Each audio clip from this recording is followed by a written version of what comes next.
What up, baby? It's your boy, the ATX Sooner, back with another video.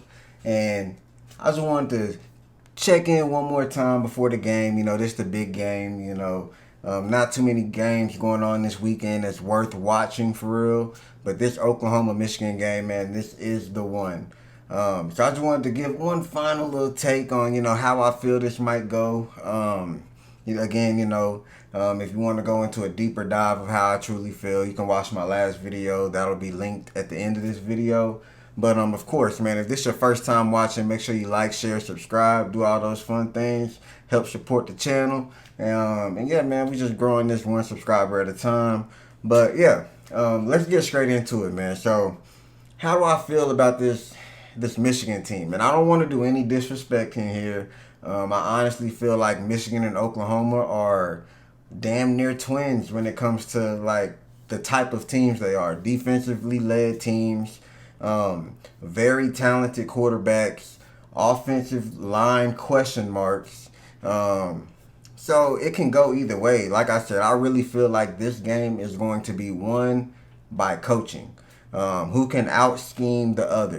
What offensive coordinator can actually make moves to get around these stellar defenses? Because, like I said, man, both of these defenses are neck and neck when it comes to how talented they are. Both of these teams have super deep defensive lines. So it's going to be a lot of rotating out if Oklahoma gives Michigan the opportunity to rotate out. Very vanilla first game. You could tell that they were definitely not wanting to put too much on tape for this week here. But yeah, man, let's talk about. A lot of people are saying how Michigan's run game is so dangerous right now. They did so good, and honestly, again, I'm not here to do any disrespect, and I'm a friendly to Michigan. I don't want any bad juju going on here because this game literally can go either way. But I'm just being real here, man. Michigan, they got 251 yards rushing, and again, we're talking about how we have to stop the run. Everybody's talking about how Oklahoma has to stop the run, which one Oklahoma is great at doing, but not only that, it seems like New Mexico is pretty good at doing that as well. So if New Mexico can stop the run, you very damn well Oklahoma can as well. Oh, they rushed for over 200 yards that game. I think they had like 250 yards rushing that game. Well, let's be honest. Let's be real about that stat. Okay.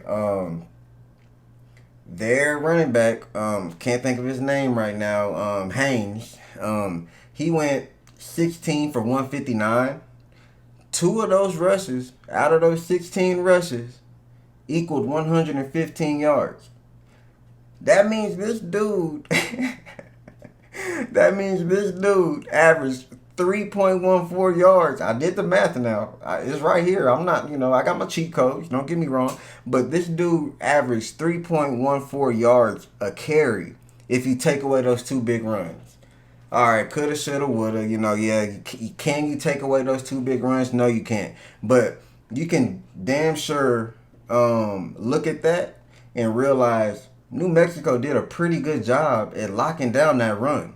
Two big mistakes that cost them the game. And can that happen to Oklahoma? You damn sure well it can happen to Oklahoma. But does Oklahoma have a better chance of not allowing that to happen with a Brent Venables-led defense? Stellar front seven, a backfield or a secondary that, okay, don't get me wrong, we played Illinois State, but that secondary looked very good out there. It surprised a lot of people. That was one of our biggest question marks this year about this defense. But those cornerbacks stepped up, and of course the safety play, we really didn't have too many question marks with the safety play. But we're going to force Michigan to throw the ball. And Bryce Underwood is a hell of a guy. You can tell he's a true freshman, but he has all the tools to eventually be what I think a Heisman winning quarterback. So like I said, man, I'm not throwing any dirt on Michigan, man. I really truly believe that the winner of this game, or let's put it this way, I truly believe that this game might be played again at the end of the year sometime. I wouldn't be surprised if we met up with Michigan because this game, yes, is going to do so much about momentum going into conference play. It's going to have so much. It's so important when it comes to the confidence these fan bases are going to have behind their teams. But honestly, man, one loss is not going to kill you, especially if it's against Oklahoma or if it's against a Michigan. Okay, now the difference is Oklahoma has a gauntlet of a schedule after them, after this Michigan game, or truly after the Texas game. But just know there's a reason why the SEC is different than the Big Ten. And again, not trying to start nothing. I know that's a beef. But we talking facts right now. Oklahoma's schedule is a perfect example of how tough the SEC can truly be. And you're not seeing that in any big team on any big team, Big Ten teams. So yeah, man, New Mexico truly did hold Michigan when it comes to rushing the ball. Bryce Underwood, he had what 250 in the air. Um, Again against New Mexico. I want to say New Mexico had one of the worst defenses last year. Out of everybody combined. So I want to say that that's not too big of a feat.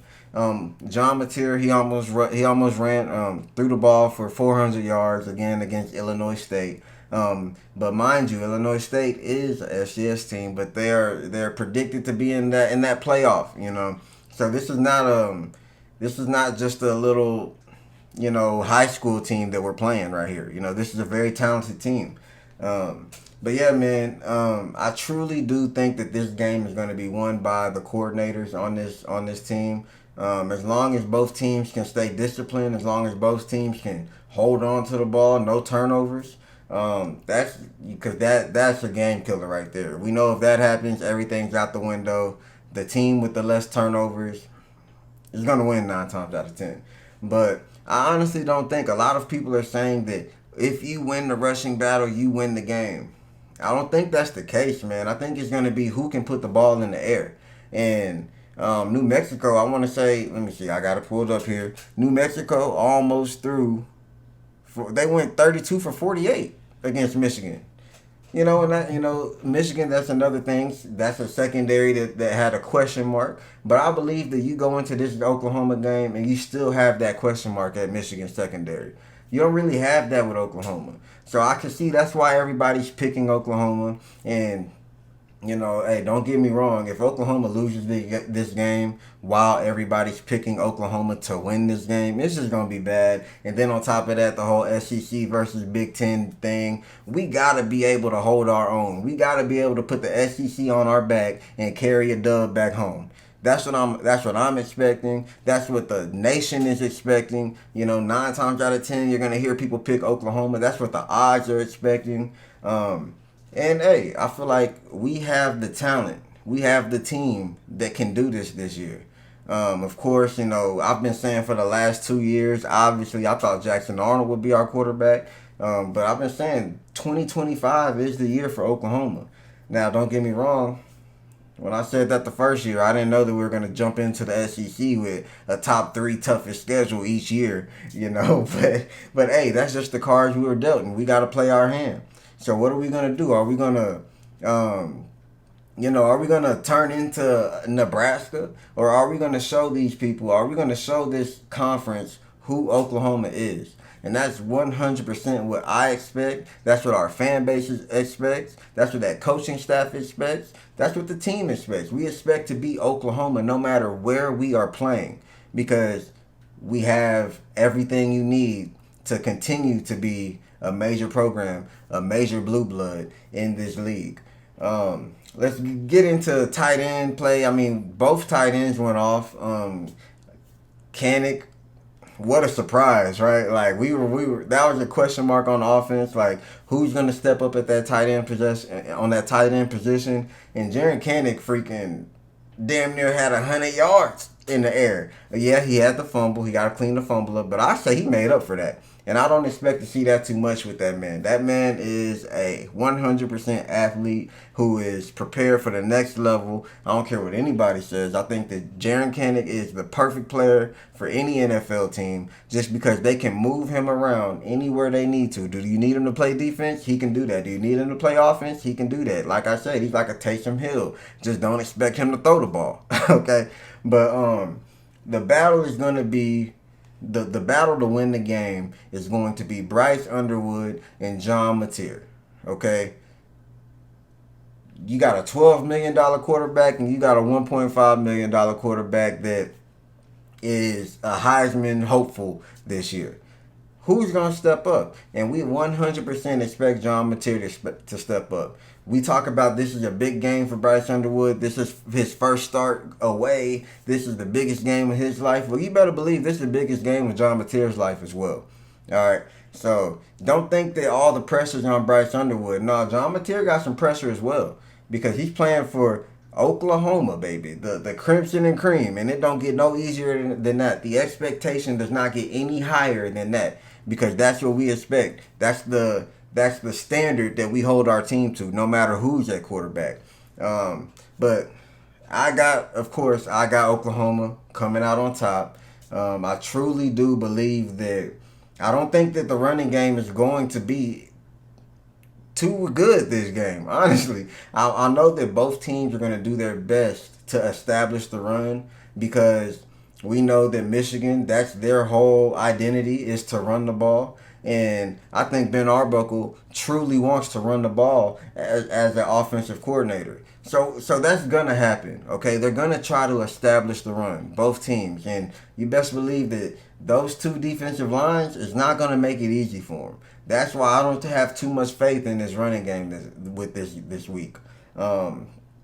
Again, we didn't look good running against Illinois State, and I don't care what nobody says. Michigan did not look good running the ball against New Mexico Lobos. They had two big runs, equaled 115 yards, okay? So, like, that they only rushed for 200 yards. So, if you want to take those two runs away, they ran for under 200 yards that game. Under 100 yards that game. So miss me with the whole Michigan's running game is dangerous. We don't know that yet. Not saying that it's not. They just haven't proved that yet. Two big runs does not equal a full stomach to me. You know, you're still hungry after that.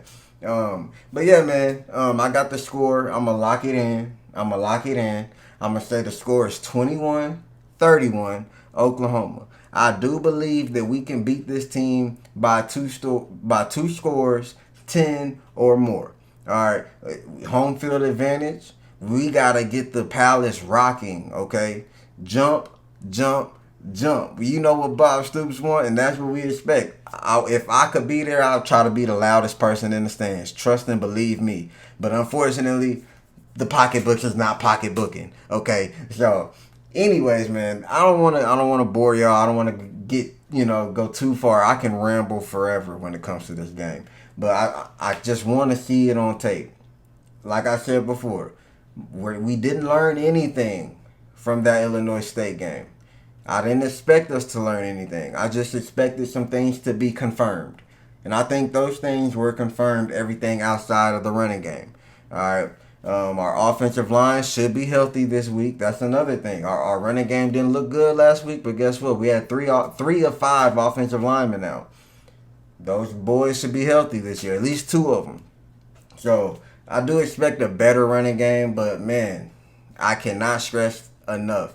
Oklahoma, the way you feel, the way we feel about our defensive line, that's the exact same defensive line Michigan has. All right. It's not going to be easy to run the ball. So who's going to step up? Which one of these two quarterbacks is going to step up and kill it in the air? I guess we'll find out tomorrow.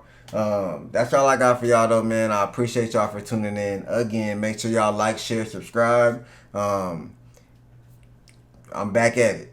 All right, so, every week, expect to see me.